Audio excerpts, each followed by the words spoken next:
ಈ ಪ್ರಪಂಚದಲ್ಲಿ ನಮಗೆ ನಿಜವಾದ ಒಂದು ತೃಪ್ತಿ, ಸಂತೃಪ್ತಿ, ಸ್ಯಾಟಿಸ್ಫ್ಯಾಕ್ಷನ್ ಸಿಗೋದು ದೇವರ ವಾಕ್ಯದ ಮುಖಾಂತರ ಮಾತ್ರನೇ. ದೇವರ ವಾಕ್ಯದ ಮುಖಾಂತರ ಅಂತ ಹೇಳುವಾಗ ಅದು ಯೇಸು ಕ್ರಿಸ್ತನ ಮುಖಾಂತರ. Only through Christ Jesus, only in Christ Jesus you will have satisfaction or your life will be satisfied.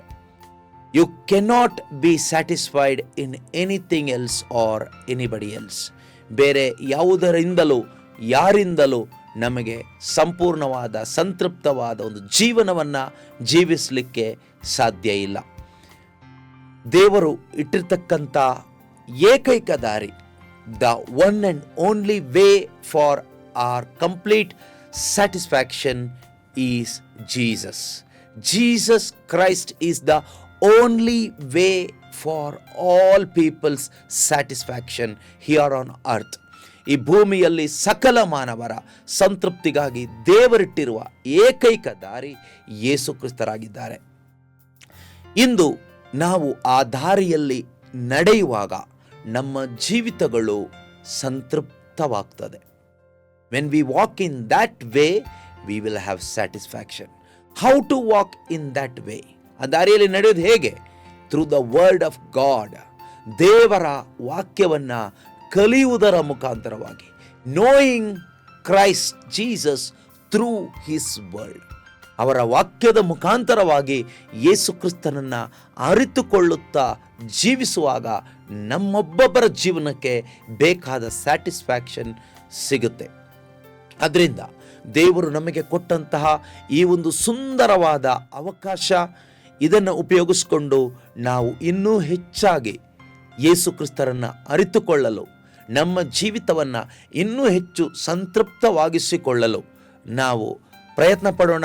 ನಮ್ಮನ್ನು ಪೂರ್ತಿಯಾಗಿ ದೇವರ ವಾಕ್ಯಗಳಿಗೆ ನಾವು ಬಿಟ್ಟು ಕೊಡೋಣ. ಅಂದರೆ ನಮ್ಮ ಮನಸ್ಸು, ನಮ್ಮ ದೇಹ, ನಮ್ಮ ಆಲೋಚನೆ, ನಮ್ಮ ಚಿಂತೆಗಳು ಎಲ್ಲವನ್ನ ಸಂಪೂರ್ಣವಾಗಿ ದೇವರ ವಾಕ್ಯ ಕಲಿಯುವಂಥ ಈ ಒಂದು ಕಾರ್ಯಕ್ಕೆ, ದೇವರ ವಾಕ್ಯವನ್ನು ಅರ್ಥ ಮಾಡಿಕೊಳ್ಳುವಂಥ ಈ ಒಂದು ಕಾರ್ಯಕ್ಕೆ ನಮ್ಮನ್ನು ಬಿಟ್ಟು ಕೊಡುವುದಾದರೆ ಖಂಡಿತವಾಗಿಯೂ ನಮಗೆ ಒಂದು ಸಂತೃಪ್ತಿಯನ್ನು ಅನುಭವಿಸಲಿಕ್ಕೆ ಸಾಧ್ಯ ಇದೆ. ಇದನ್ನು ಯಾರು ಕೊಡ್ತಾರೆ ಅಂದರೆ ದೇವರು ಕೊಡ್ತಾರೆ. ದೇವರು ಯಾರಿಗೆ ಕೊಡ್ತಾರೆ? ದೇವರು ಬಾಯಾರಿದವನಿಗೆ ಕೊಡ್ತಾರೆ. ಬಾಯಾರಿಕೆ ಉಳ್ಳವನನ್ನು ಸಂತೃಪ್ತಪಡಿಸುವ ದೇವರು ನಮ್ಮ ದೇವರಾಗಿದ್ದಾರೆ. ಯಾವ ರೀತಿಯ ಬಾಯಾರಿಕೆ? ಶಾರೀರಿಕವಾದ ಒಂದು ಬಾಯಾರಿಕೆ ಅಲ್ಲ. ಅಂತರಂಗದಲ್ಲಿ, ನಮ್ಮ ಹೃದಯದಲ್ಲಿ ಒಂದು ಬಾಯಾರಿಕೆ ಉಂಟಾಗಲಿ. ಪ್ರತಿಯೊಬ್ಬರಲ್ಲೂ ಕೂಡ ಅವರನ್ನು ಇನ್ನೂ ಹೆಚ್ಚಾಗಿ ಅರಿತುಕೊಳ್ಳಬೇಕು ಎಂಬ ಒಂದು ಬಾಯಾರಿಕೆ ನಮ್ಮಲ್ಲಿ ಉಂಟಾಗಲಿ. ಓಕೆ, ಈ ದಿನದ ವಿಷಯ, ದೇವರ ವಾಕ್ಯವನ್ನು ನಾವು ಕಲ್ತ್ಕೊಳ್ಳೋಣ. ದೇವರ ಜೊತೆಯಲ್ಲಿ ನಾವು ನಡೆಯುವಾಗ ನಮ್ಮ ಜೀವಿತಗಳು ಯೇಸು ಕ್ರಿಸ್ತನ ಜೀವನದಂತೆ ರೂಪಾಂತರಗೊಳ್ತದೆ. When we walk with God, our life will become the life of Jesus Christ. ಅದರ ಅರ್ಥ ಇಷ್ಟೇನೆ, ಯೇಸು ಕ್ರಿಸ್ತರು ಈ ಲೋಕದಲ್ಲಿ ಯಾವಾಗಲೂ ಕೂಡ ದೇವರಿಗೆ ವಿಧೇಯರಾಗಿ ಜೀವಿಸ್ತಾ ಇದ್ರು. ಯೇಸು ಕ್ರಿಸ್ತರು ಈ ಭೂಮಿಯಲ್ಲಿ ಮನುಷ್ಯನಾಗಿ ಜೀವಿಸುವಾಗ ಅವರು ಪರಿಶುದ್ಧರಾಗಿ ಜೀವಿಸ್ತಾ ಇದ್ರು. ಯೇಸು ಕ್ರಿಸ್ತರು ಈ ಭೂಮಿಯಲ್ಲಿ ಜೀವಿಸುವಾಗ ಸಮಾಧಾನವುಳ್ಳ ವ್ಯಕ್ತಿಯಾಗಿ ಜೀವಿಸ್ತಾ ಇದ್ರು. ಯೇಸು ಕ್ರಿಸ್ತರು ಈ ಭೂಮಿಯಲ್ಲಿ ಮನುಷ್ಯನಾಗಿ ಜೀವಿಸುವಾಗ ದೈವ ಭಯವುಳ್ಳ ವ್ಯಕ್ತಿಯಾಗಿ ಜೀವಿಸ್ತಾ ಇದ್ರು. ದೈವ ಜ್ಞಾನವುಳ್ಳ ವ್ಯಕ್ತಿಯಾಗಿ ಜೀವಿಸ್ತಾ ಇದ್ರು. ಪ್ರೀತಿ ತುಂಬಿದ ವ್ಯಕ್ತಿಯಾಗಿ ಜೀವಿಸ್ತಾ ಇದ್ರು. ಕರುಣೆ ಉಳ್ಳ ವ್ಯಕ್ತಿಯಾಗಿ ಜೀವಿಸ್ತಾ ಇದ್ರು. ಪ್ರಾರ್ಥನೆ ಉಳ್ಳ ವ್ಯಕ್ತಿಯಾಗಿ ಜೀವಿಸ್ತಾ ಇದ್ರು. ನಿರೀಕ್ಷೆ ಉಳ್ಳ ವ್ಯಕ್ತಿಯಾಗಿ ಜೀವಿಸ್ತಾ ಇದ್ರು. ಇನ್ನು ಅನೇಕ ರೀತಿಯಲ್ಲಿ ನಮಗೆ ಯೇಸು ಸ್ವಾಮಿಯ ಜೀವಿತದ ಮುಖಾಂತರ ಅವರ ಸ್ವಭಾವವನ್ನು ನೋಡಲಿಕ್ಕೆ ಸಾಧ್ಯವಾಗ್ತದೆ. ಪ್ರೀತಿಯ ಸಹೋದರ ಸಹೋದರಿಯರೇ, ನಾವು ದೇವರ ಜೊತೆಯಲ್ಲಿ ನಡೆಯುವಾಗ, ಅದರ ಅರ್ಥ when we walk with god means when we are living in fellowship with god. ದೇವರ ಅನ್ಯೋನ್ಯತೆಯಲ್ಲಿ ನಾವು ಜೀವಿಸುವಾಗ ನಮ್ಮ ಜೀವಿತಗಳಲ್ಲಿ ಕ್ರಿಸ್ತ ಯೇಸುವಿನ ಈ ಸ್ವಭಾವಗಳು ಈಗ ಏನು ನಾವು ಕೇಳಿಸ್ಕೊಂಡಿದ್ದೀವೋ ಇದೆಲ್ಲವೂ ಆಟೋಮೆಟಿಕ್ ಆಗಿ ನಮ್ಮ ಜೀವನದಿಂದ ಹೊರಗಡೆ ಬರುತ್ತೆ. ಇದನ್ನು ತೆಗೆದುಕೊಂಡು ಬರಲಿಕ್ಕೆ ನಾವೇನು ಮಾಡೋದು ಬೇಕಾಗಿಲ್ಲ. ಯೇಸು ಸ್ವಾಮಿ ಯೋವಾನನ ಶುಭ ಸಂದೇಶದಲ್ಲಿ 15ನೇ ಅಧ್ಯಾಯದಲ್ಲಿ ಹೇಳ್ತಾರೆ, ನಾನೇ ದ್ರಾಕ್ಷ ಬಳ್ಳಿ, ನೀವು ಕವಲು ಬಳ್ಳಿಗಳು.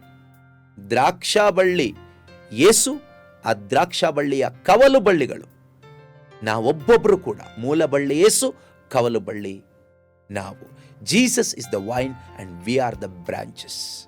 ಈಗ ಫಲ ಬರಬೇಕಾದ್ರೆ ಏನು ಮಾಡಬೇಕು? ಆ ಒಂದು ಕವಲು ಬಳ್ಳಿ ಮೂಲ ಬಳ್ಳಿಯಲ್ಲಿ ನೆಲೆಗೊಂಡಿರಬೇಕು ಅಷ್ಟೇ, ಬೇರೆ ಏನೂ ಇಲ್ಲ. Only thing we need to remain in him. Yesu ಕ್ರಿಸ್ತನಲ್ಲಿ ನಾವು ನೆಲೆಗೊಂಡು ಜೀವಿಸುವಾಗ ನಮ್ಮ ಜೀವಿತದಲ್ಲಿ ಕ್ರಿಸ್ತ ಯೇಸುವಿನ ಸ್ವಭಾವಗಳು ಬರುತ್ತದೆ.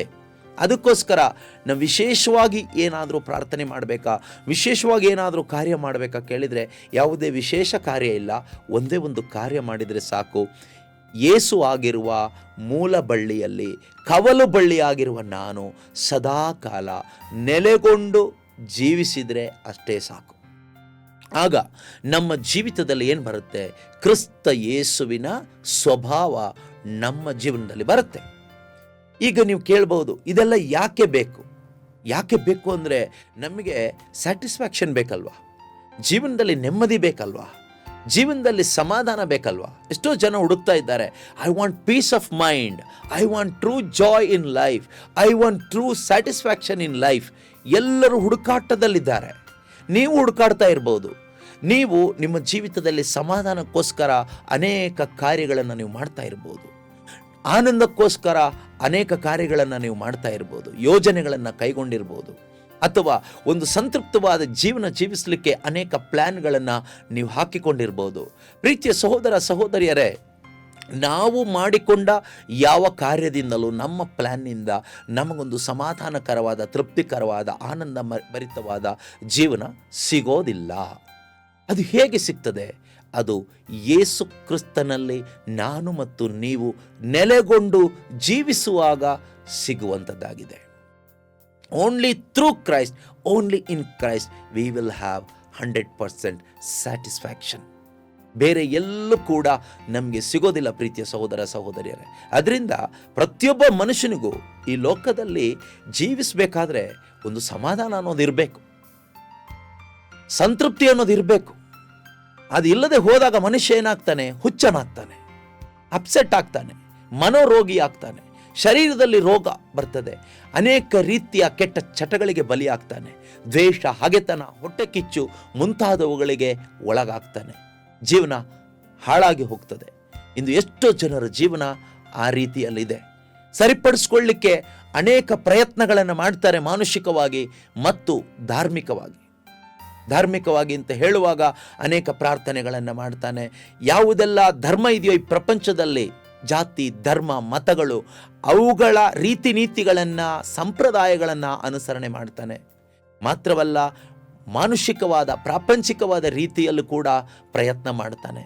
ಪ್ರಾಪಂಚಿಕವಾದ ರೀತಿಯಲ್ಲಿ ಅಂತ ಹೇಳುವಾಗ, ಪ್ರಾಪಂಚಿಕವಾಗಿ ಮನುಷ್ಯನಿಗೆ ಬೇಕಾದಂಥ ಕೆಲವೊಂದು ವಸ್ತುಗಳನ್ನು ಕೊಂಡುಕೊಂಡಾಗ, ಉದಾಹರಣೆ ಒಂದು ಕಾರ್ ಇರ್ಬೋದು, ಮೊಬೈಲ್ ಫೋನ್ ಇರ್ಬೋದು, ಒಂದು ಸೈಟ್ ಇರ್ಬೋದು, ಮನೆ ಇರ್ಬೋದು, ಅಥವಾ ಯಾರೋ ನಾವಿಷ್ಟಪಟ್ಟಂಥ ಒಂದು ವ್ಯಕ್ತಿ ಜೊತೆಗೆ ವಿವಾಹ ಇರ್ಬೋದು, ಜೀವಿತದಲ್ಲಿ ಸ್ಥಾನಮಾನಗಳು, ವಿದ್ಯಾಭ್ಯಾಸ, ಸಂಪತ್ತು, ಇವೆಲ್ಲ ಪ್ರೀತಿಯ ಸಹೋದರ ಸಹೋದರಿಯರೇ.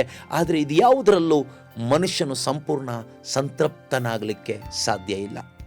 ಧಾರ್ಮಿಕವಾದ ರೀತಿಯಲ್ಲೂ, ಲೌಕಿಕವಾದ ರೀತಿಯಲ್ಲೂ, ಶಾರೀರಿಕವಾದ ರೀತಿಯಲ್ಲಿಯೂ ಮನುಷ್ಯನಿಗೆ ಸಂಪೂರ್ಣವಾದ ಸಂತೃಪ್ತಿಯನ್ನು ಹೊಂದಿಕೊಳ್ಳಲು, ಸಮಾಧಾನಕರವಾದ ಜೀವನವನ್ನು ಜೀವಿಸಲು ಸಾಧ್ಯ ಇಲ್ಲ. ಹಾಗಾದರೆ ಏನು ಮಾಡಬೇಕು? ಬಹಳ ಸಿಂಪಲ್. ಯೇಸು ಕ್ರಿಸ್ತರಾಗಿರುವ ಮೂಲ ಬಳ್ಳಿಯಲ್ಲಿ ಕವಲು ಬಳ್ಳಿಯಾಗಿ ನಾನು ಸದಾ ಕಾಲ ಜೀವಿಸಬೇಕು, ನೆಲೆಗೊಂಡಿರಬೇಕು. ದೇವರ ಜೊತೆ ನಡೆಯುವಾಗ, ದೇವರ ಅನ್ಯೋನ್ಯತೆಯಲ್ಲಿ ಜೀವಿಸುವಾಗ ನಮ್ಮ ಜೀವನ ಕ್ರಿಸ್ತ ಯೇಸುವಿನ ಸ್ವಭಾವಗಳಿಂದ ಭರಿತವಾಗುತ್ತದೆ. ಇಂದು ನಮಗೆ ಬೇಕಾಗಿರೋದು ಅದೇ ಪ್ರೀತಿಯ ಸಹೋದರ ಸಹೋದರಿಯರೇ, ಇದನ್ನು ದೇವರು ನಮ್ಮೊಬ್ಬೊಬ್ಬರಿಗೋಸ್ಕರ ಇಟ್ಟಿದ್ದಾರೆ. ಆದರೆ ಇದಕ್ಕೆ ಸಂಬಂಧಪಟ್ಟ ಹಾಗೆ ಕೆಲವೊಂದು ವಾಕ್ಯಗಳನ್ನು ನಾವು ಕಲಿಲೇಬೇಕು. ಯಾಕೆಂದರೆ ಕಲಿಕೆ ನಮ್ಮನ್ನು ಆತ್ಮಿಕವಾಗಿ ಬೆಳೆಸುತ್ತದೆ. ಕ್ರಿಸ್ತ ಯೇಸುವಿನ ಸ್ವಭಾವದಲ್ಲಿ ನಾವು ಬೆಳೆಯಬೇಕೆಂಬ ಆಸೆ ನಮ್ಮೆಲ್ಲರಿಗೂ ಇದೆ. ನಾವು ನಮ್ಮದೇ ಆದ ರೀತಿಯಲ್ಲಿ ಪ್ರಯತ್ನ ಪಡ್ತಾ ಇದ್ದೀವಿ, ಆದರೆ ವರ್ಕೌಟ್ ಆಗ್ತಾ ಇಲ್ಲ. We need to work it out in God's way, not in our own way. If you want to be like Jesus, if you want to bear the fruit of the Holy Spirit in your life, you should work it out in God's way, not in your own way. Okay? God's way means through God's word. God's word reveals God's way. Only through God's way we can experience true satisfaction in our lives. ಒಂದು ನಿಜವಾದ ಸಂತೃಪ್ತಿ ನಮಗೆ ದೇವರ ದಾರಿಯಲ್ಲಿ ಮಾತ್ರ ಸಿಗ್ತದೆ. ದೇವರ ದಾರಿಯಲ್ಲಿ ಹೋಗುವುದು ಅಂದರೆ ದೇವರ ವಾಕ್ಯವನ್ನು ಕಲಿಯುವುದಾಗಿದೆ. ಮೊದಲನೇದಾಗಿ ರೋಮನರಿಗೆ ಬರೆದ ಪತ್ರಿಕೆ ಅಧ್ಯಾಯ 12 ವಾಕ್ಯ 2 ನಾವು ತೆಗೆದುಕೊಳ್ಳೋಣ. Romans chapter 12 verse 2. ಅಲ್ಲಿ ನಾವು ನೋಡ್ತೀವಿ, ಇಹಲೋಕದ ಆಚಾರ ವಿಚಾರಗಳಿಗೆ ಮಾರು ಹೋಗದೆ ಮಾನಸಾಂತರಗೊಂಡು ನೂತನ ಜೀವಿಗಳಾಗಿರಿ.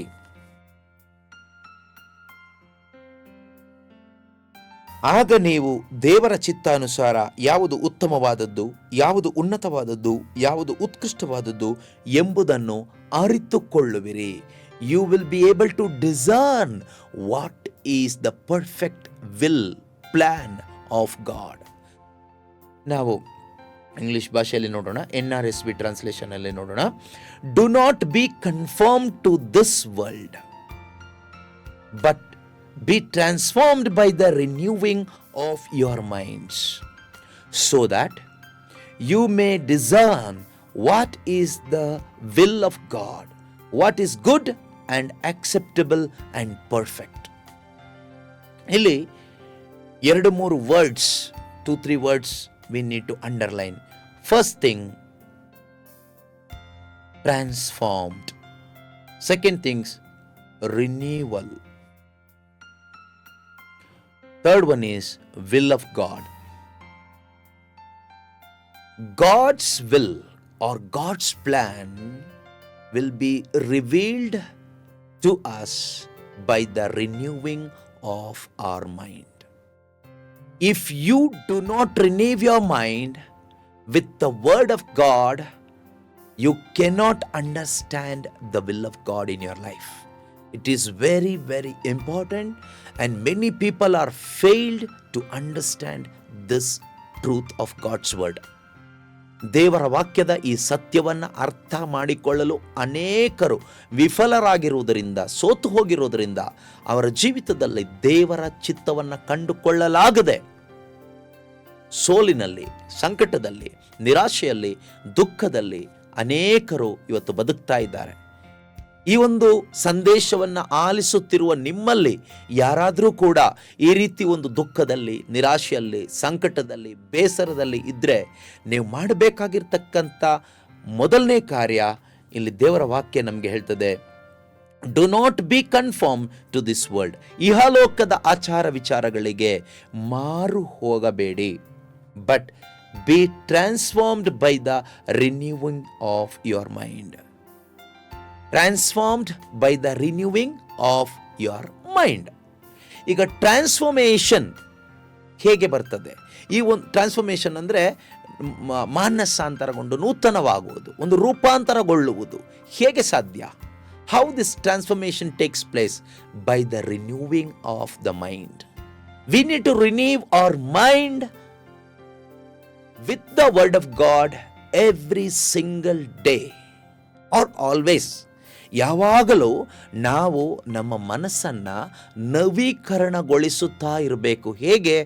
ದೇವರ ವಾಕ್ಯ ಕಲಿಯುತ್ತಾ, by studying, by learning God's word, by understanding God's word. ದೇವರ ವಾಕ್ಯವನ್ನು ಕಲಿಯುವುದರ ಮುಖಾಂತರವಾಗಿ ನಮ್ಮ ಮನಸ್ಸನ್ನು ನವೀಕರಣಗೊಳಿಸುತ್ತಾ ಇರಬೇಕು. ಯಾಕೆ ಪ್ರತಿದಿನ ಈ ನವೀಕರಣ ಬೇಕು ಅಂದರೆ we are living in a sinful world. ನಾವು ಪಾಪ ತುಂಬಿದ ಒಂದು ಲೋಕದಲ್ಲಿ ಬದುಕ್ತಾ ಇದ್ದೀವಿ. So much deception is there in this world. ಬಹಳಷ್ಟು ವಂಚನೆ ಈ ಲೋಕದಲ್ಲಿದೆ. Temptations are there in this world. ಪಾಪ ಪ್ರಚೋದನೆಗಳು ಈ ಲೋಕದಲ್ಲಿದೆ. Self centredness is there in this world. ಈ ಲೋಕದಲ್ಲಿ ಸ್ವಾರ್ಥ ಅಭಿಲಾಷೆಗಳಿದೆ. And all kinds of lustful desires are there in this world. ಎಲ್ಲ ವಿಧವಾದ ಅಶುದ್ಧವಾದ ದುರಿಚ್ಛೆಗಳು ಈ ಲೋಕದಲ್ಲಿ ಇದೆ. ಅದರಿಂದ ಪ್ರೀತಿಯ ಸಹೋದರ ಸಹೋದರಿಯರೇ, ಈ ಒಂದು ಸೋತು ಹೋಗಿರುವ ಅಥವಾ ಬಿದ್ದು ಹೋಗಿರುವ ಪ್ರಪಂಚದಲ್ಲಿ V are living in A fallen world. So, it is very, very important to renew our mind regularly. ಯಾವಾಗಲೂ ಕೂಡ ನಮ್ಮ ಮನಸ್ಸನ್ನು ನವೀಕರಣ ಮಾಡ್ತಾ ಇರಬೇಕು. How? With the word of God. By studying, understanding the word of God. ದೇವರ ವಾಕ್ಯ ಕಲಿಯುವುದರ ಮುಖಾಂತರ ನಮ್ಮ ಮನಸ್ಸನ್ನು ನವೀಕರಣಗೊಳಿಸ್ತಾ ಇರಬೇಕು. ನೋಡಿ, ಈಗ ನಾವು ಈ 1 ಗಂಟೆಯ ಕಾಲ ದೇವರ ವಾಕ್ಯದ ಉಪದೇಶದ ಮುಖಾಂತರ ಅಥವಾ ಕಲಿಕೆಯ ಮುಖಾಂತರ ನಮ್ಮ ಮನಸ್ಸನ್ನು ನಾವು ನವೀಕರಿಸಿಕೊಂಡಾಗ ಏನಾಗುತ್ತೆ?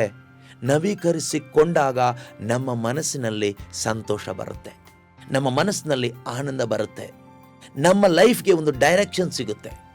ಬಟ್ ಆ ಸಂತೋಷವನ್ನು ಉಳಿಸಿಕೊಂಡು ಆ ಡೈರೆಕ್ಷನ್ನಲ್ಲಿ ನಾವು ಮುಂದೆ ಹೋಗಬೇಕಾದ್ರೆ we need to renew our mind regularly, on a regular basis. ಪ್ರತಿದಿನ ಅಥವಾ ನಿತ್ಯವೂ ಆವಾಗ ನಮ್ಮ ಮನಸ್ಸನ್ನು ನಾವು ದೇವರ ವಾಕ್ಯದ ಕಲಿಕೆ ಮುಖಾಂತರ, ಪ್ರಬೋಧನೆಗಳ ಮುಖಾಂತರ ನವೀಕರಿಸುತ್ತಾ ಮುಂದಕ್ಕೆ ಹೋದರೆ ನಾವು ಆ ಸಂತೋಷವನ್ನು ಉಳಿಸ್ಕೊಳ್ತೀವಿ, ಆ ಸಮಾಧಾನವನ್ನು ಕಾಪಾಡ್ಕೊಳ್ತೀವಿ. ಮಾತ್ರವಲ್ಲ, ದೇವರ ದಾರಿಯಲ್ಲಿ ನಾವು ಹೋಗ್ತೀವಿ. ನೋಡಿ, ವಾಕ್ಯ ಹೇಳುತ್ತೆ, so that you may discern what is the will of God. So what? So that means by renewing our minds. By renewing our minds. ನಮ್ಮ ಮನಸ್ಸನ್ನು ನವೀಕೃತ ಅಥವಾ ಹೊಸದಾಗಿಸಿಕೊಳ್ಳಬೇಕು, ರಿಫ್ರೆಶ್ ಮಾಡ್ಕೊಳ್ತಾ ಇರಬೇಕು. ಯಾವುದರಿಂದ? ದೇವರ ವಾಕ್ಯ ಕಲಿಕೆಯಿಂದ. It's very very important. ಆದರೆ ಸ್ಯಾಡ್ ಥಿಂಗ್ ಏನು ಅಂದರೆ, ದೇವರ ವಾಕ್ಯದ ಕಲಿಕೆ ಇಂದು ನಮ್ಮಲ್ಲಿ ಬಹಳ ಕಡಿಮೆ ಇದೆ, ತುಂಬ ಲ್ಯಾಕಿಂಗ್ ಇದೆ. What we are lacking is the teachings of God's word. Teachings of the Bible is very very less today. ತುಂಬ ಕಡಿಮೆ ಇದೆ ಪ್ರೀತಿಯ ಸಹೋದರ ಸಹೋದರಿಯರೇ. But we are blessed by the grace of God. ದೇವರ ಕೃಪೆಯಿಂದ ನಾವು ಅಂದರೆ ಪ್ರತಿದಿನ ಈ ಒಂದು ವೆಬ್ಎಕ್ಸ್ ಆ್ಯಪ್ನಲ್ಲಿ ಯಾರೆಲ್ಲ ಬರ್ತಾ ಇದ್ದೀರೋ, every day those who are coming in this Webex app, you are blessed because we are getting God's word, teachings of God's word every single day. ಪ್ರತಿ ದಿನವೂ ಕೂಡ ನಮ್ಮ ಆತ್ಮಿಕ ಜೀವಿತವನ್ನು ಬಲಪಡಿಸಿಕೊಂಡು ಯೇಸುಕ್ರಿಸ್ತನ ಸ್ವಭಾವವನ್ನು ನಮ್ಮಲ್ಲಿ ಹೊರತರಲು ಬೇಕಾದ ಆತ್ಮಿಕ ಬೋಧನೆಗಳು, ದೇವರ ವಾಕ್ಯದ ಬೋಧನೆಗಳು ನಮಗೆ ಪ್ರತಿ ದಿನ ಕೂಡ ಸಿಗ್ತಾನೆ ಇದೆ. ಅದಕ್ಕಾಗಿ ನಾವು ದೇವರಿಗೆ ನಿರಂತರ ಥ್ಯಾಂಕ್ಸ್ ಹೇಳಬೇಕು. ಮತ್ತು ಈ ಒಂದು ವೆಬ್ಎಕ್ಸ್ ಆ್ಯಪ್ ಮುಖಾಂತರ ಬೋಧನೆ ಮಾಡುವಂತಹ, ದೇವರ ವಾಕ್ಯವನ್ನು ಸಾರುವಂತಹ ಎಲ್ಲ ಸಹೋದರ ಸಹೋದರಿಯರಿಗಾಗಿಯೂ ನಾವು ಪ್ರಾರ್ಥಿಸಬೇಕು ಮತ್ತು ದೇವರಿಗೆ ಥ್ಯಾಂಕ್ಸ್ ಹೇಳಬೇಕು ಅವರಿಗೋಸ್ಕರ. ಯಾಕೆಂದರೆ ಇದೊಂದು ದೊಡ್ಡ ಆಶೀರ್ವಾದ. ಇದು ಒಂದು ಸಾಧಾರಣ ಆಶೀರ್ವಾದ ಅಲ್ಲ. ನಮಗೆ ಪ್ರತಿದಿನ ದೇವರ ವಾಕ್ಯದ ಕಲಿಕೆ, ಉಪದೇಶ, teachings of God's word every day ನಮಗೆ ಸಿಗ್ತಾ ಇದೆ. ಅದು ಯಾವ ರೀತಿಯಲ್ಲಿ ಸಿಗ್ತಾ ಇದೆ? ನಮಗೆ ಕೈಗೆಟುಕದ ರೀತಿಯಲ್ಲಿ ಸಿಗ್ತಾ ಇಲ್ಲ. ಅಂದರೆ ನಮ್ಮಿಂದ ಮಾಡಲು ಸಾಧ್ಯವಾಗದ ರೀತಿಯಲ್ಲಿ ಅದು ನಮಗೆ ಸಿಗ್ತಾ ಇಲ್ಲ. ನಮಗೆ ಸಾಧ್ಯವಾಗುವ ರೀತಿಯಲ್ಲಿ ನಮ್ಮಿಂದ ಆಗುತ್ತೆ. ಇದು ಮಾಡಲಿಕ್ಕೆ ಕಷ್ಟಕರವಾದದ್ದಲ್ಲ. ನಮಗೆ ಮಾಡಲು ಸಾಧ್ಯವಾಗುವ ರೀತಿಯಲ್ಲಿ ದೇವರ ವಾಕ್ಯದ ಉಪದೇಶಗಳು ಪ್ರತಿದಿನ ನಮಗೆ ಸಿಗ್ತಾ ಇದೆ. ದೇವರ ವಾಕ್ಯದ ಉಪದೇಶಗಳು ಇಂದು ಸೋಷಿಯಲ್ ಮೀಡಿಯಾದಲ್ಲಿ ನಮಗೆ ಬೇಕಾದಷ್ಟು ಸಿಗುತ್ತೆ. ಆದರೆ ಕೆಲವು ಉಪದೇಶಗಳು ಕೇಳಿಸಿಕೊಳ್ಳುವಾಗ ನಮಗೆ ಭಯ ಆಗ್ತದೆ. ಯಾಕೆ ಅಂದರೆ ಇದು ನನ್ನಿಂದ ಆಗುತ್ತಾ, ಇದು ನಮ್ಮಂಥವ್ರಿಗೆ ಆಗುತ್ತಾ, ಇದಕ್ಕೋಸ್ಕರ ತುಂಬ ಪ್ರಯತ್ನ, ತುಂಬ ತ್ಯಾಗ, ದೊಡ್ಡ ದೊಡ್ಡ ಕಾರ್ಯಗಳೆಲ್ಲ ಮಾಡಬೇಕು. ಇದನ್ನು ಕೇಳಿಸ್ಕೊಳ್ಳುವಾಗ ಇದು ನಮ್ಮಿಂದ ಬಹಳ ದೂರ ಇದೆ, ಇದು ನಮ್ಮಂಥವ್ರಿಗೆ ಅಲ್ಲ ಅಂತ ಅನಿಸುತ್ತೆ. ಆದರೆ ಎಲ್ಲ ಬೋಧನೆಗಳು ಅಲ್ಲ, ಕೆಲವು ಬೋಧನೆಗಳು. ಆದರೆ ಇನ್ನು ಕೆಲವು ಬೋಧನೆಗಳು ಖಂಡಿತವಾಗಿಯೂ ನಮ್ಮನ್ನು ಎನ್ಕರೇಜ್ ಮಾಡುವಂಥ ಬೋಧನೆಗಳು ಸೋಷಿಯಲ್ ಮೀಡಿಯಾದಲ್ಲಿ, ಯೂಟ್ಯೂಬ್ ಮತ್ತು ಫೇಸ್ಬುಕ್ನಲ್ಲಿ ನಮಗೆ ಸಿಗುತ್ತೆ. ಏನೇ ಇರಲಿ, ಈ ಒಂದು ಪ್ಲ್ಯಾಟ್ಫಾರ್ಮ್ಗಳ ಮುಖಾಂತರವಾಗಿ ದೇವರ ವಾಕ್ಯದ ಬೋಧನೆ ಮಾಡುವ, ಸತ್ಯ ಬೋಧಿಸುವಂತಹ ಎಲ್ಲರಿಗಾಗಿಯೂ ನಾವು ದೇವರಿಗೆ ನಿರಂತರ ಸ್ತೋತ್ರ ಹೇಳ್ತಾ ಇರಬೇಕು. ಮಾತ್ರವಲ್ಲ, ಅವರಿಗಾಗಿ ಪ್ರಾರ್ಥಿಸ್ತಾ ಇರಬೇಕು. ಈ ಸತ್ಯದ ಬೋಧನೆ, ಶುಭ ಸಂದೇಶದ ಬೋಧನೆ, teachings of the truths of gospel ಎಲ್ಲ ಕಡೆ ತಲುಪಬೇಕು, ಅನೇಕರನ್ನ ಇದು ತಲುಪಬೇಕು. ಯಾಕೆಂದರೆ ಎಲ್ಲರ ಜೀವನದಲ್ಲೂ ಸಮಾಧಾನ ಸಿಗಬೇಕು, ಎಲ್ಲರ ಜೀವನದಲ್ಲೂ ಸಂತೃಪ್ತಿ, ನೆಮ್ಮದಿ ಅನ್ನೋದು ಸಿಗಬೇಕು. ಅದು ಸಿಗೋದೆಲ್ಲಿಂದ? ಯೇಸುವಿನಿಂದ, ವಾಕ್ಯದ ಮುಖಾಂತರ. ಹೇಗೆ? ಬೈ ರಿನ್ಯೂವಿಂಗ್ ಅವರ್ ಮೈಂಡ್, ಮನಸ್ಸನ್ನು ನವೀಕರಣಗೊಳಿಸೋದ್ರ ಮುಖಾಂತರ. ಇನ್ನೊಂದು, ನವೀಕರಣಗೊಳಿಸೋದು ಹೇಗೆ? How to renew? Okay, by learning God's word, studying God's word. ಇದು ಹೇಗಾಗುತ್ತೆ ಈ process? How this process will take place in us? You don't have to do anything. You simply sit and spend time knowing Christ. ನೀವು ಸುಮ್ಮನೆ ಕುಳಿತುಕೊಂಡು ನಿಮ್ಮ ಸಮಯವನ್ನು ಯೇಸು ಕ್ರಿಸ್ತನನ್ನು ಅರಿತುಕೊಳ್ಳುವ ಕಾರ್ಯಕ್ಕೆ ಬಿಟ್ಟು ಕೊಟ್ಟರೆ ಬಾಕಿ ಕೆಲಸ ಆ ವಾಕ್ಯ ಮಾಡುತ್ತೆ. Okay, word of God is living and active. ಇಬ್ರಿಯರಿಗೆ ಬರೆದ ಪತ್ರಿಕೆ 4:12, Hebrews chapter 4:12. It says, word of God, God's word is living and active. ದೇವರ ವಾಕ್ಯ ಜೀವವುಳ್ಳದ್ದು ಮತ್ತು ಕ್ರಿಯಾತ್ಮಕವಾದದ್ದು. Whenever you take God's word into your mind for meditation, learning God's word, it brings life of God in you. It brings life of Christ Jesus into our lives. Whenever we meditate or study or understand the word of God, that studying, meditation, understanding God's word bring God's life, the life of Jesus Christ into our lives, so that we can experience the very life of God, life of Jesus within us and through us. What a privilege God has given us through His word. Praise be to word of God. ಪರಿಶುದ್ಧಾತ್ಮರೇ, ನಿಮ್ಮ ವಾಕ್ಯಕ್ಕಾಗಿ ಸ್ತೋತ್ರ. ದೇವರ ವಾಕ್ಯದಲ್ಲಿ ದೇವರ ಜೀವ ಇದೆ, ದೇವರ ಶಕ್ತಿ ಇದೆ. ಇದನ್ನು ನಾವು ಸಮಯ ಕೊಟ್ಟು ಕುಳಿತುಕೊಂಡ್ಬಿಟ್ಟು ಆಲಿಸ್ತಾ ಇದ್ದರೆ ಸಾಕು, ಬಾಕಿ ಎಲ್ಲ ವಾಕ್ಯನೇ ಮಾಡುತ್ತೆ. ಅದರಲ್ಲಿ ಶಕ್ತಿ ಇದೆ, ನಮ್ಮಲ್ಲಿ ಅದು ಕ್ರಿಯೆ ಮಾಡುತ್ತೆ. ದೇವರ ವಾಕ್ಯ ನಮ್ಮಲ್ಲಿ ಕ್ರಿಯೆ ಮಾಡುತ್ತೆ. ಕ್ರಿಯೆ ಮಾಡುವಾಗ ನಮ್ಮಲ್ಲಿ ಕ್ರಿಸ್ತ ಯೇಸುವಿನ ಸ್ವಭಾವ ಉಂಟಾಗ್ತದೆ. ಮಾತ್ರವಲ್ಲ, ನಮಗೆ ದೇವರ ಚಿತ್ತ ಏನು ಎಂದು ಅರ್ಥ ಮಾಡಿಕೊಳ್ಳಲು ಬೇಕಾದ ಕೃಪೆ ಲಭಿಸುತ್ತದೆ. You will receive the grace to discern the will of God when you renew your mind with God's word. When you renew your mind with God's word, you will have the grace, you will receive the grace to discern the will of God. ದೇವರ ಚಿತ್ತವನ್ನು ವಿವೇಚಿಸಲು, ತಿಳಿದುಕೊಳ್ಳಲು, ಗ್ರಹಿಸಿಕೊಳ್ಳಲು ಬೇಕಾದ ಕೃಪೆ ನಮಗೆ ಸಿಗ್ತದೆ. ಯಾರು ನಮಗೆ ಹೇಳ್ಕೊಡೋ ಅವಶ್ಯಕತೆ ಇಲ್ಲ. What is God's will in my life, ನನ್ನ ಜೀವನದಲ್ಲಿ ದೇವರ ಚಿತ್ತ ಏನು ಎಂದು ನಮಗೆ ಯಾರೋ ಬಂದು ತಿಳಿಸಿಕೊಡುವ ಅವಶ್ಯಕತೆ ಇಲ್ಲ. God himself will teach us by his grace. ಅವರ ಕೃಪೆಯಿಂದ ಅವರೇ ನಮಗೆ ತಿಳಿಸಿಕೊಡ್ತಾರೆ. ಏನನ್ನು ತಿಳಿಸಿಕೊಡ್ತಾರೆ? What is good and acceptable and perfect will of God. ದೇವರ ಚಿತ್ತಾನುಸಾರ ಯಾವುದು ಉತ್ತಮವಾದದ್ದು, ಯಾವುದು ಉನ್ನತವಾದದ್ದು, ಯಾವುದು ಉತ್ಕೃಷ್ಟವಾದದ್ದು ಎಂಬುದನ್ನು ದೇವರೇ ನಮಗೆ ತಿಳಿಸಿಕೊಡ್ತಾರೆ.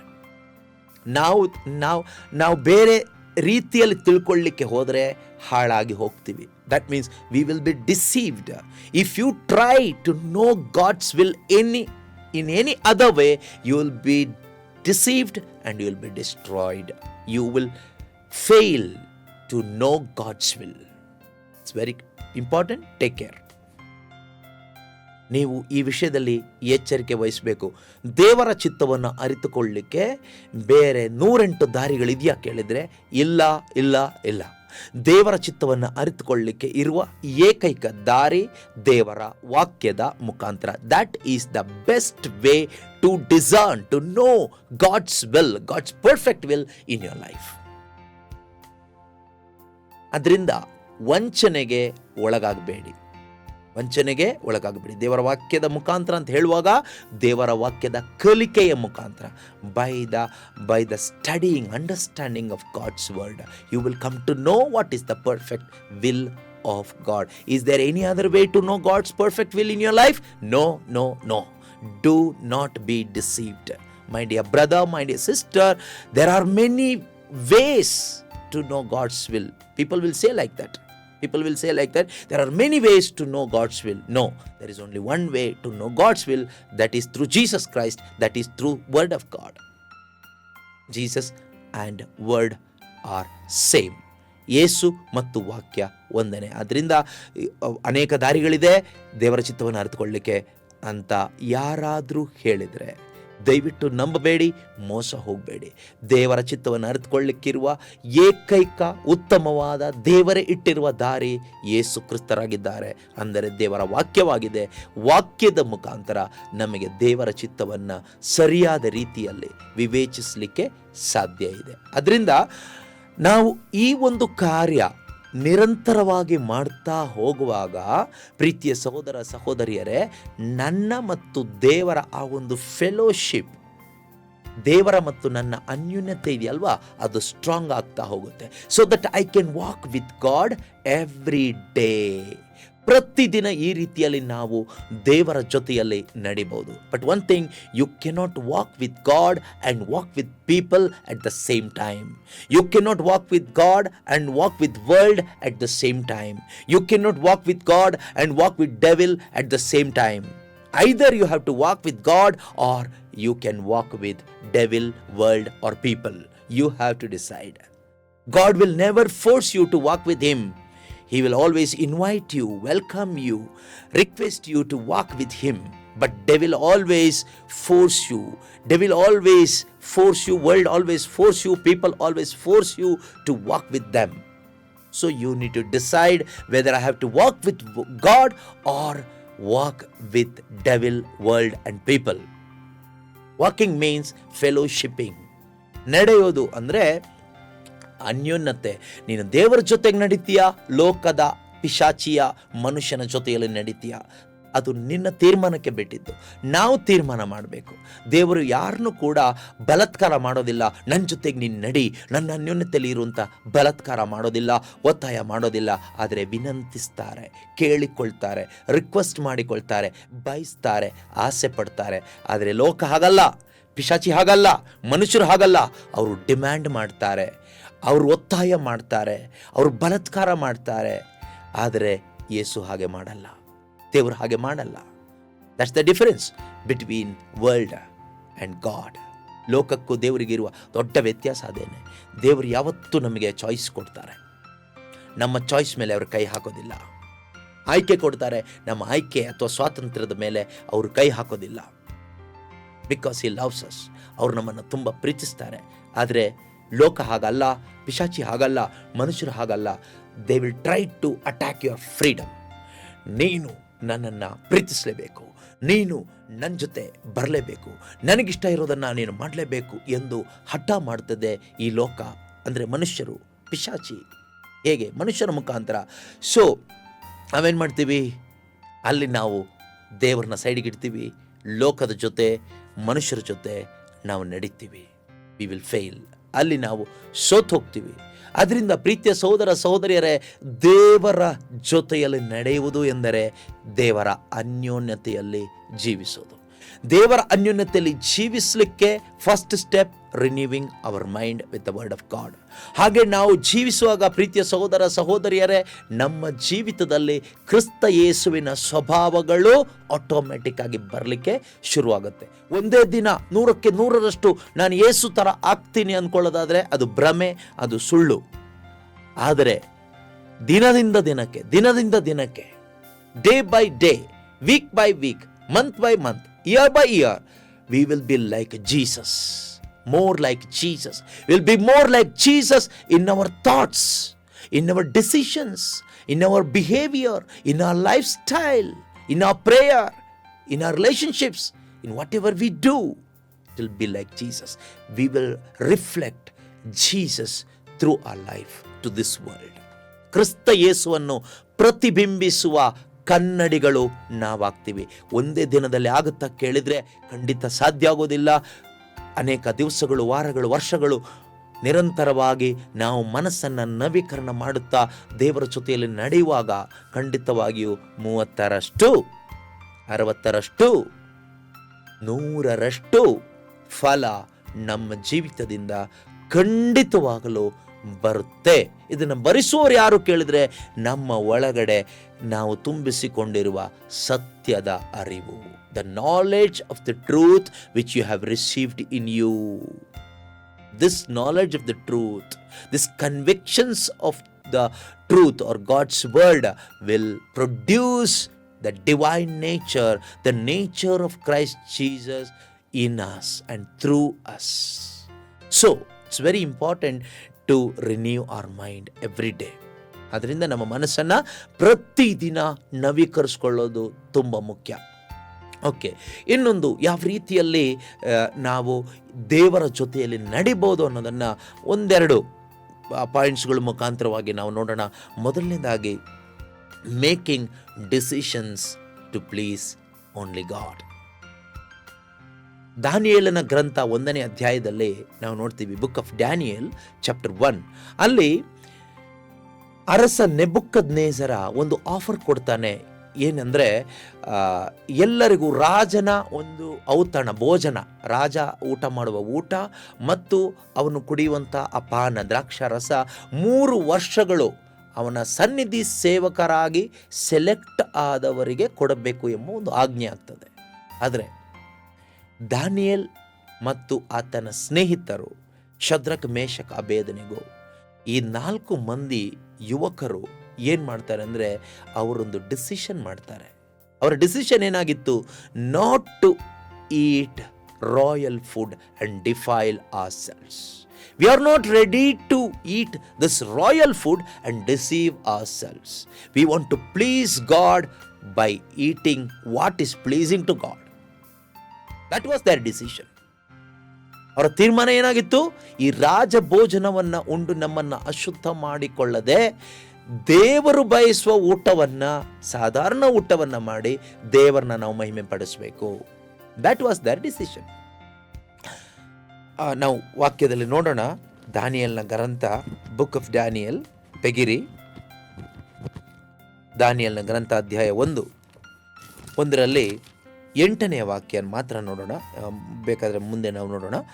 Daniel chapter 1 verse 8. ಆದರೆ ದಾನಿಯೇಲನು ತಾನು ರಾಜನ ಭೋಜನ ಪದಾರ್ಥಗಳನ್ನು ತಿಂದು ಹಾಗೂ ರಾಜನು ಕುಡಿಯುವ ದ್ರಾಕ್ಷಾರಸವನ್ನು ಕುಡಿದು ತನ್ನನ್ನೇ ಅಶುದ್ಧ ಮಾಡಿಕೊಳ್ಳಬಾರದೆಂದು ನಿಶ್ಚಯಿಸಿಕೊಂಡನು.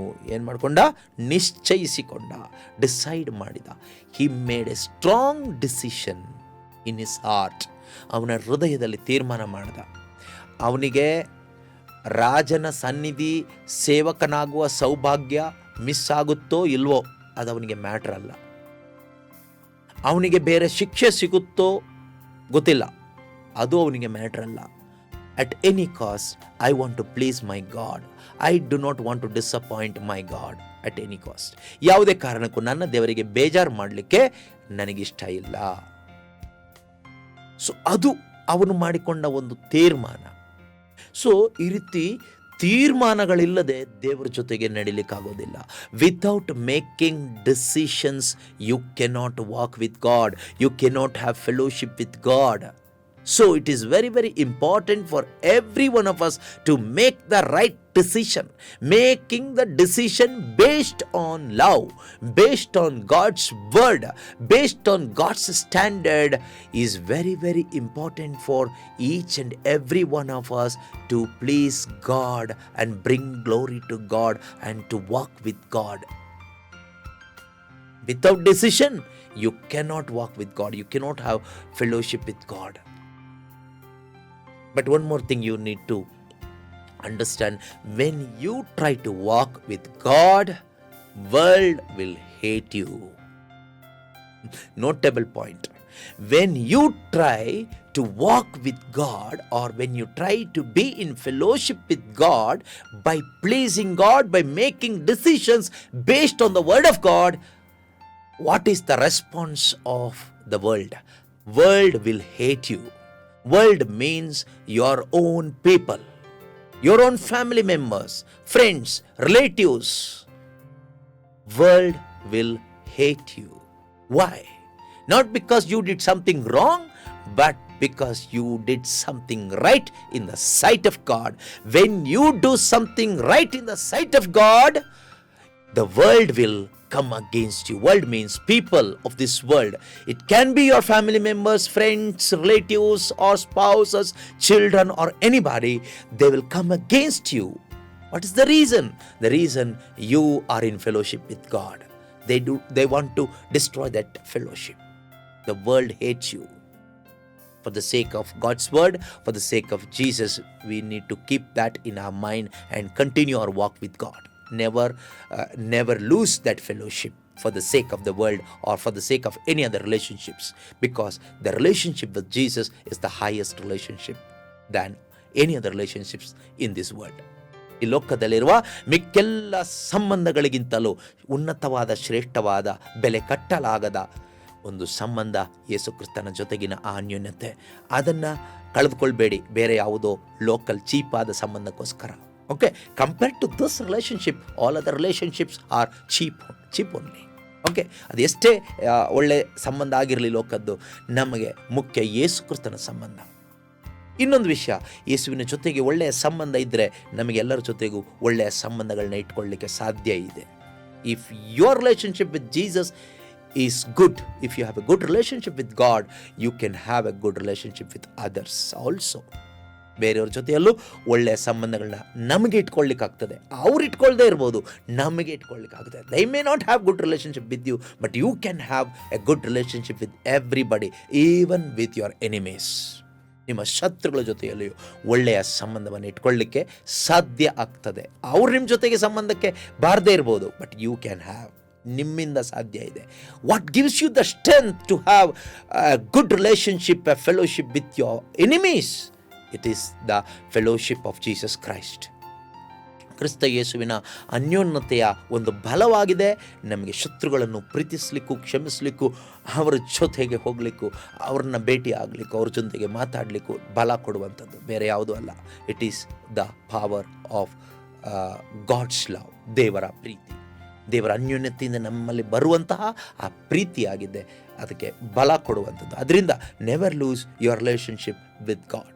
ದೇವರ ಜೊತೆಗಿರುವ ನಮ್ಮ ಸಂಬಂಧವನ್ನು ಯಾವತ್ತೂ ಕೂಡ, ಯಾವ ಕಾರಣಕ್ಕೂ ಕೂಡ ನಾವು ಹಾಳು ಮಾಡ್ಕೋಬಾರ್ದು. ನೋಡಿ, ಯಾವಾಗ ಹಳೆ ಒಡಂಬಡಿಕೆ ಜೋಸೆಫನ್ನು ನಾವು ನೋಡುವಾಗ, Joseph son of Israel, Jacob ಅವ್ರನ್ನ ನಾವು ನೋಡುವಾಗ, he walked with God every day. He was trying to please God in everything. What happen to his life? His own brothers, siblings hated him. To the point of death, they hated them. They hated him. ಅವನನ್ನು ಸಾಯಿಸುವಷ್ಟರ ಮಟ್ಟಿಗೆ ಅವನ ಒಡ ಹುಟ್ಟಿದವರು, ಸಹೋದರರು ಅವನನ್ನು ದ್ವೇಷ ಮಾಡಿದರು. ಯಾವ ಕಾರಣಕ್ಕೋಸ್ಕರ? ಅವನೇನಾದರೂ ಕೆಟ್ಟದ್ದು ಮಾಡಿದ್ನ? ಯಾರಿಗಾದರೂ ಮೋಸದ ಮಾಡಿದ್ನ? ಅವನೇನಾದರೂ ಕೆಟ್ಟ ಜೀವನ ಜೀವಿಸಿದ್ನ? ಇಲ್ಲ. ಹಿ ವಾಕ್ಡ್ ವಿತ್ ಗಾಡ್. ಅವನು ದೇವರ ಜೊತೆಯಲ್ಲಿ ನಡೆದ, ದೇವರನ್ನ ಪ್ರೀತಿಸಿದ, ದೇವರ ಅನ್ಯೋನ್ಯತೆಯಲ್ಲಿ ಇರಲಿಕ್ಕೆ ಪ್ರಯತ್ನ ಪಟ್ಟ. ಅದರ ಪರಿಣಾಮ ಜೊತೆಗಿದ್ದ ಕುಟುಂಬದವರು ಅವನಿಗೆ ಶತ್ರುಗಳಾದರು, ಸಾಯಿಸುವ ಮಟ್ಟಕ್ಕೆ ಹೋದರು. ಬಟ್ ದೇವರ ಸಂರಕ್ಷಣೆ ಅವನೊಂದಿಗಿತ್ತು. When you walk with God, there will be protection of God is upon you always. ನಾನು ದೇವರ ಸಂಬಂಧದಲ್ಲಿ ಜೀವಿಸುವಾಗ ದೇವರ ಸಂರಕ್ಷಣೆ ಯಾವಾಗಲೂ ನನ್ನ ಮೇಲೆ ಇರ್ತದೆ. ಈ ಒಂದು ನಂಬಿಕೆ ನಮ್ಮ ಹೃದಯದಲ್ಲಿರಬೇಕು. Okay, we should not be discouraged. ನಾವು ಡಿಸ್ಕರೇಜ್ ಆಗಬಾರ್ದು. ದೇವರ ಜೊತೆಗೆ ನಡೆದಿದ್ದರಿಂದ ನಮಗೆಲ್ಲ ದ್ವೇಷಿಸಿದ್ರು, ನಮಗೆ ತುಂಬ ಕಷ್ಟ ಆಯಿತು ಅಂತ. One, people will hate you. Another thing, when you walk with God, the world, the people of this world, it can be your family members or friends or anybody, they will tempt you to commit sin. ಪಾಪಕ್ಕೆ ಪ್ರಚೋದನೆ ಕೊಡ್ತಾರೆ. ಒಂದು ದ್ವೇಷಿಸ್ತಾರೆ, ಎರಡನೇದಾಗಿ ಪಾಪಕ್ಕೆ ಪ್ರಚೋದನೆ ಕೊಡ್ತಾರೆ. Like Potiphar's wife, how she tempted Joseph. Similarly, the world will tempt you. When you walk with God, when you are in fellowship with God, this world will tempt you, pull you down, try to pull you down to commit sin. ಆದರೆ ದೇವರ ಕೃಪೆ ನಿನ್ನ ಮೇಲಿರುವುದರಿಂದ you can overcome the temptations of the devil coming through people. ಲೋಕದಿಂದ ಅಥವಾ ಪಿಶಾಚಿಯಿಂದ ಬರುವ ಸಕಲ ಪಾಪ ಪ್ರಚೋದನೆಯನ್ನು ಜಯಿಸಲಿಕ್ಕೆ ನಿನ್ನಿಂದ ಸಾಧ್ಯ. ಹೇಗೆ ಸಾಧ್ಯ? ದೇವರ ಕೃಪೆ ನಿನಗೆ ಇದೆ. The grace of God was upon Joseph. The same grace of God is upon everyone who always try to please God, who always walk with God, who always walking in fellowship with God. The grace of God is upon them. So, no temptation can defeat you, pull you down. ಯಾವುದೇ ಒಂದು ಪಾಪ ಪ್ರಚೋದನೆ ನಿಮ್ಮನ್ನು ಸೋಲಿಸ್ಲಿಕ್ಕಾಗೋದಿಲ್ಲ, ನಿಮ್ಮನ್ನು ಎಳೆದು ಕೆಳಗೆ ಹಾಕಿ ನಾಶ ಮಾಡಲಿಕ್ಕೆ ಆಗೋದಿಲ್ಲ. Because God is with you. You are not walking alone. ನೀನು ಒಬ್ಬಂಟಿಗಳಾಗಿ ನಡೀತಾ ಇಲ್ಲ. As you walk, your God also walks with you. Hallelujah. ನೀನು ನಡೆಯುವಾಗ ನೀನು ಒಬ್ಬಂಟಿಗನಾಗಿರೋದಿಲ್ಲ, ನಿನ್ನ ದೇವರು ನಿನ್ನ ಸಂಗಡ ನಡೀತಾರೆ. ಯಾಕೆ ನಡೀತಾರೆ ಗೊತ್ತಾ? To show you his love, his mercy, his compassion, his protection. ಅವರ ಸಂರಕ್ಷಣೆ, ಅವರ ಕರುಣೆ, ಅವರ ಪ್ರೀತಿ ನಿನಗೆ ಮನದಟ್ಟು ಮಾಡಿಕೊಡ್ಲಿಕ್ಕೋಸ್ಕರ. How much I love you, ನಾನು ಎಷ್ಟೊಂದು ನಿನ್ನನ್ನು ಪ್ರೀತಿಸ್ತಾ ಇದ್ದೀನಿ ಎಂಬುದನ್ನು ಮನದಟ್ಟಾಗಿಸ್ಲಿಕ್ಕೋಸ್ಕರ ನಾನು ನಿನ್ನ ದೇವರಾಗಿದ್ದೀನಿ. I am your God, I am your father, I am your caretaker, I am with you. ಇದು ನಮಗೆ ಮನದಟ್ಟಾಗಲಿಕ್ಕೋಸ್ಕರ ದೇವರು ನಮ್ಮ ಜೊತೆಯಲ್ಲಿ ನಡೀತಾರೆ. ಅದರಿಂದ ಪ್ರೀತಿಯ ಸಹೋದರ ಸಹೋದರಿಯರೇ, ಇದೊಂದು ದೊಡ್ಡ ಸೌಭಾಗ್ಯ. ಯಾವುದು? ಮತ್ತೆ ಹೇಳ್ತೇನೆ, ದೇವರ ವಾಕ್ಯವನ್ನು ಕಲಿಯುತ್ತಾ ಇದ್ದೀವಲ್ವಾ, ಇದೊಂದು ದೊಡ್ಡ ಸೌಭಾಗ್ಯ. ಇದಕ್ಕಾಗಿ ನಾವು ಯಾವಾಗಲೂ ಕೃತಜ್ಞತೆ ಉಳ್ಳವರಾಗಿರಬೇಕು. ನಮ್ಮ ಹೃದಯದಲ್ಲಿ ದೇವರಿಗೆ ನಾವೆಷ್ಟು ಕೃತಜ್ಞತೆ ಉಳ್ಳವರಾಗಿ ಬದುಕ್ತೀವೋ ಅಷ್ಟು ದೇವರು ನಮ್ಮನ್ನು ಸತ್ಯದ ಅರಿವಿನಿಂದ ತುಂಬಿಸ್ತಾರೆ. ಈ ಸತ್ಯದ ಅರಿವಿನಲ್ಲಿ ಜೀವಿಸುವಾಗ ಮಾತ್ರವೇ ನಮಗೆ ಸ್ವತಂತ್ರವಾಗಿ ಬದುಕಲಿಕ್ಕಾಗ್ತದೆ. Only when we are filled by the truths of God's word, then only we can walk in freedom. Otherwise we cannot walk in freedom. We will live our life in slavery.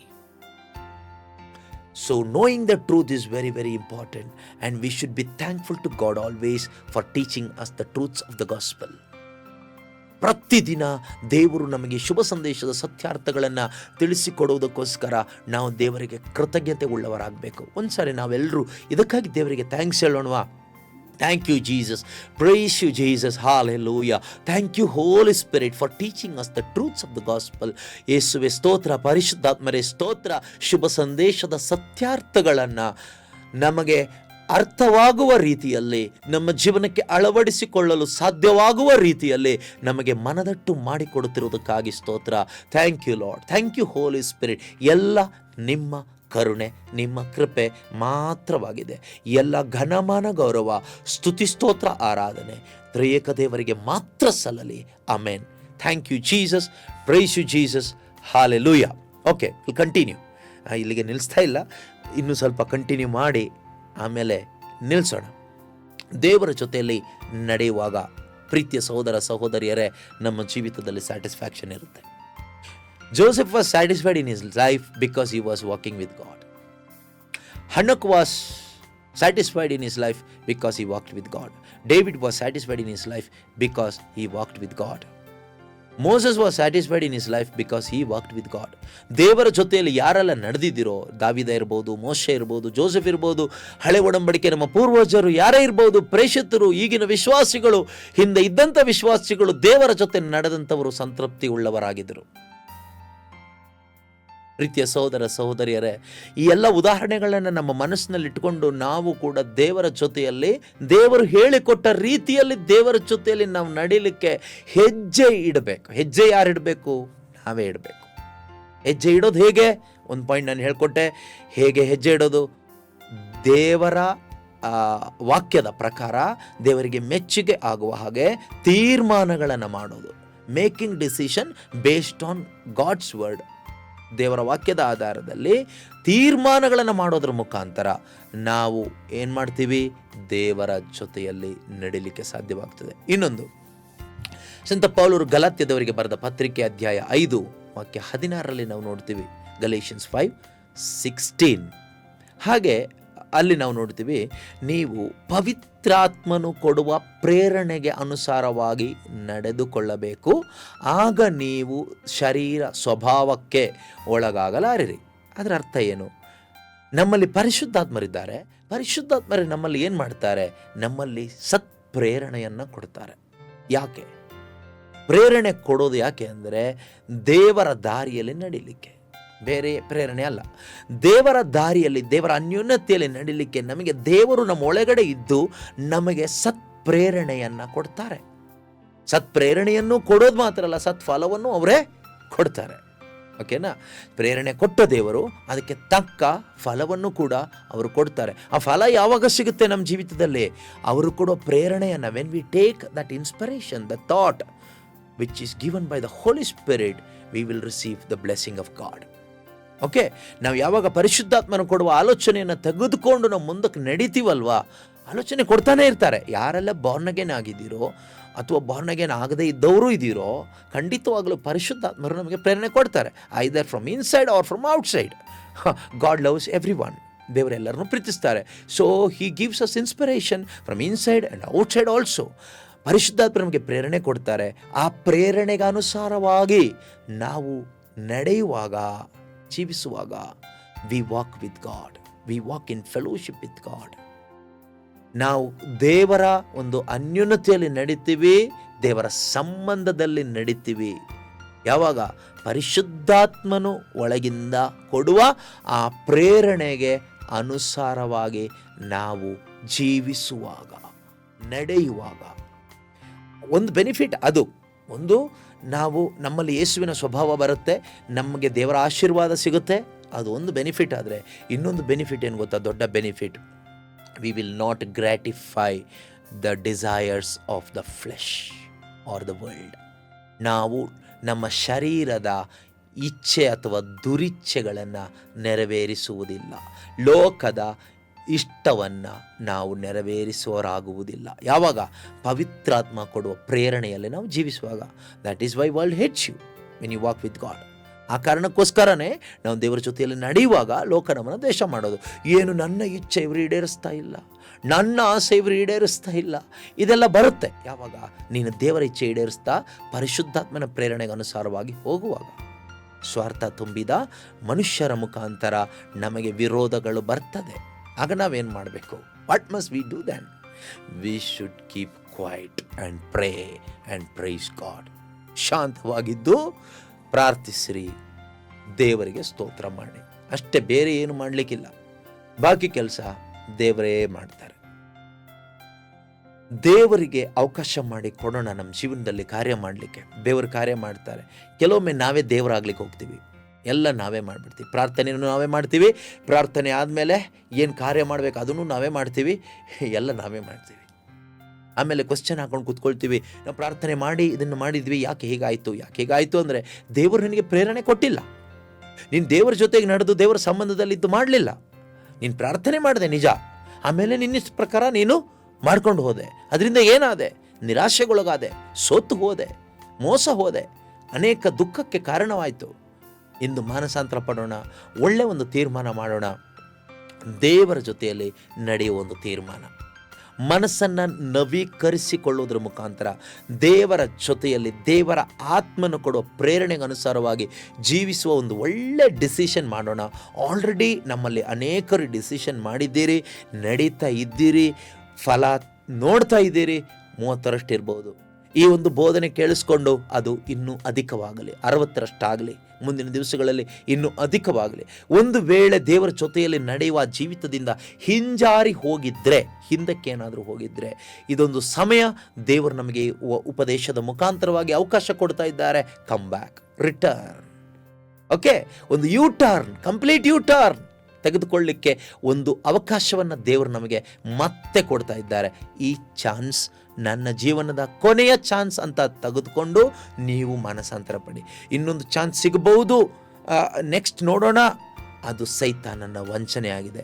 ಆದ್ದರಿಂದ ಪ್ರೀತಿಯ ಸಹೋದರ ಸಹೋದರಿಯರೇ, ಇದೇ ಕೊನೆಯ ಕ್ಷಣ ಯೇಸು ಬಂದ್ಬಿಡ್ತಾರೆ, ಅಥವಾ ಇದು ಇನ್ನೊಂದು ಚಾನ್ಸ್ ನನಗೆಲ್ಲ, ಆ ರೀತಿ ತೆಗೆದುಕೊಂಡು ನಾವೇನು ಮಾಡಬೇಕು, ಇಮ್ಮಿಡಿಯೇಟ್ ಆಗಿ ತಕ್ಷಣವೇ ಈಗಲೇ ಈ ಕ್ಷಣವೇ ನಾವು ಮಾನಸಾಂತರ ಪಡೋದಾದರೆ, ದೇವರ ದಾರಿಗೆ ಕನೆಕ್ಟ್ ಆಗೋದಾದರೆ, ರೀಕನೆಕ್ಟ್ ಆಗೋದಾದರೆ, ಖಂಡಿತವಾಗಲೂ ಪ್ರೀತಿಯ ಸಹೋದರ ಸಹೋದರಿಯರೇ ನಮ್ಮ ಜೀವಿತದಲ್ಲಿ ದೇವರ ಮಹಿಮೆಯನ್ನು ನಾವು ನೋಡ್ತೀವಿ. ನೋಡಿ, ದಾನಿಯೇಲನ ಗ್ರಂಥ 1ನೇ ಅಧ್ಯಾಯದಲ್ಲಿ 17ನೇ ವಾಕ್ಯ ಈ ರೀತಿಯಾಗಿ ಹೇಳ್ತದೆ, ಹೀಗಿರಲು ದೇವರು ಆ 4 ಮಂದಿ ಯುವಕರಿಗೆ ಸಕಲ ಶಾಸ್ತ್ರಗಳಲ್ಲೂ ವಿದ್ಯೆಗಳಲ್ಲೂ ಜ್ಞಾನ ವಿವೇಕವನ್ನು ದಯಪಾಲಿಸಿದರು. ಹೇಗಿರಲು ಅವರು ತೆಗೆದುಕೊಂಡ ತೀರ್ಮಾನ. ನಮ್ಮನ್ನು ನಾವು ಅಶುದ್ಧ ಮಾಡಿಕೊಳ್ಳೋದಿಲ್ಲ. ಲೋಕದ ಯಾವುದು ನಮಗೆ ಬೇಡ. ನಮಗೆ ದೇವರಿಂದ ಏನು ಬರುತ್ತೋ ಅದೇ ಸಾಕು, ಅದರಲ್ಲಿ ನಾವು ಜೀವಿಸ್ತೀವಿ, ತೃಪ್ತರಾಗ್ತೀವಿ ಎಂದು ದೇವರ ವಿಷಯದಲ್ಲಿ ಒಂದು ಒಳ್ಳೆ ತೀರ್ಮಾನ ಮಾಡಿದ್ದಕ್ಕೋಸ್ಕರ ದೇವರು ಅವರನ್ನು ಸನ್ಮಾನಿಸಿದರು. ಯಾವ ರೀತಿಯಲ್ಲಿ? ಜ್ಞಾನ ವಿವೇಕಗಳನ್ನು, ವಿದ್ಯೆಗಳಲ್ಲೂ, ಶಾಸ್ತ್ರಗಳಲ್ಲೂ ವಿದ್ಯೆಗಳಲ್ಲೂ ಜ್ಞಾನ ವಿವೇಕವನ್ನು ದಯಪಾಲಿಸಿದರು. ಮಾತ್ರವಲ್ಲ, ದಾನಿಯೇಲನಿಗೆ ಒಂದು ಸ್ಪೆಷಲ್ ಗಿಫ್ಟನ್ನು ಕೊಟ್ಟರು. ಸಮಸ್ತ ಸ್ವಪ್ನಗಳನ್ನು, ದಿವ್ಯ ದರ್ಶನಗಳನ್ನು ಅರ್ಥೈಸುವುದರಲ್ಲಿ ಪ್ರವೀಣನಾದನು. ಇದು ಯಾರು ಕೊಟ್ಟರು? ಇದು ದಾನಿಯೇಲನಿಗೆ ದೇವರು ಕೊಟ್ಟ ಒಂದು ಸನ್ಮಾನವಾಗಿದೆ. ಯಾಕೆ ಕೊಟ್ಟರು? ಅವನು ದೇವರನ್ನು ಸನ್ಮಾನಿಸಿದ, ದೇವರ ಜೊತೆಯಲ್ಲಿ ನಡೆಯಲು ತೀರ್ಮಾನ ಮಾಡಿದ. ಬಟ್ ಒನ್ ಥಿಂಗ್, ಇದನ್ನು ತೀರ್ಮಾನ ಮಾಡಿದ ಮಾರನೇ ದಿವಸ ದೇವರು ಕೊಟ್ಟಿಲ್ಲ. ಆಫ್ಟರ್ 3 years, 3 ವರ್ಷಗಳ ನಂತರ ಇದು ಅವರಿಗೆ ಸಿಕ್ಕಿದ್ದು. ಅದರಿಂದ ನೀವು 3 ದಿನ ದೇವ್ರ ಜೊತೆಗೆ ನಡೆದ್ಬಿಟ್ಟು 4ನೇ ದಿನ ದೇವರು ನನಗೇನು ಕೊಟ್ಟಿಲ್ಲ, ನನ್ನ ಜೀವಿತದಲ್ಲಿ ಏನು ಮಾಡಿಲ್ಲ, ಆಶೀರ್ವಾದ ಸಿಕ್ಕಿಲ್ಲ, ಬಿಡುಗಡೆ ಸಿಕ್ಕಿಲ್ಲ, ಇನ್ನು ಸಂತೃಪ್ತಿ ಸಿಕ್ಕಿಲ್ಲ, ಇನ್ನು ಜಯ ಸಿಕ್ಕಿಲ್ಲ ಅಂತ ಹೇಳೋದಾದರೆ ದ್ಯಾಟ್ ಈಸ್ ಡಿಸೆಪ್ಷನ್, ಅದು ವಂಚನೆ. ಅದರಿಂದ ಅದಲ್ಲ.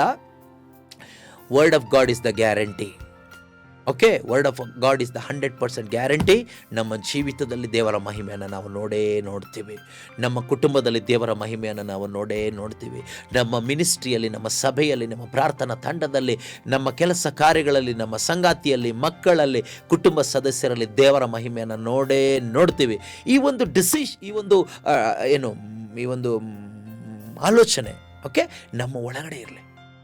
ಇದಕ್ಕೆ ನಾವು ಮಾಡಬೇಕಾಗಿರೋದು ನೋಡಿ ಡಿಸಿಷನ್. ನಾವೇನು ಡಿಸಿಷನ್ ಮಾಡ್ತೀವೋ ಆ ಡಿಸಿಷನಲ್ಲಿ ಕಂಟಿನ್ಯೂ ಹೋಗಬೇಕು. Okay, we should continue in our decisions. We should continue following the inspiration of the Holy Spirit. ಇದನ್ನು ನಾವು ಕಂಟಿನ್ಯೂ ಮಾಡಬೇಕು. How long? Till the end. ಎಲ್ಲಿವರೆಗೂ? ಕೊನೆಯವರೆಗೂ. ಮತ್ತು ಆಶೀರ್ವಾದ ದೇವರು ಕೊಡ್ತಾರೆ. In his time he will bless you. Don't worry. He is faithful God, is a good God, is our Father. ಅವರು ನಮ್ಮ ಒಳ್ಳೆಯ ದೇವರು, ಒಳ್ಳೆಯ ತಂದೆಯಾಗಿದ್ದಾರೆ. ಅವರು ತಕ್ಕ ಸಮಯದಲ್ಲಿ ನಮ್ಮನ್ನು ತಕ್ಕ ಸ್ಥಳದಲ್ಲಿ ಆಶೀರ್ವದಿಸ್ತಾರೆ.